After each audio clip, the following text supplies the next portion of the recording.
El cacereño Granada se recordará por esta acción. Carlos Valverde roba un balón en su campo, le hacen falta de amarilla, pero llega a campo rival.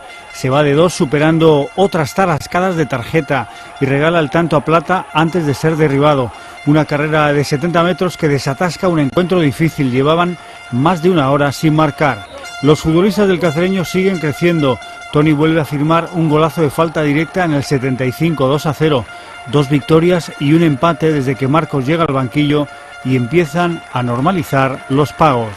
Es un equipo que le hemos dejado a cero cuando me parece que en los últimos 6 jornadas, creo, últimas, había siempre marcado algún gol.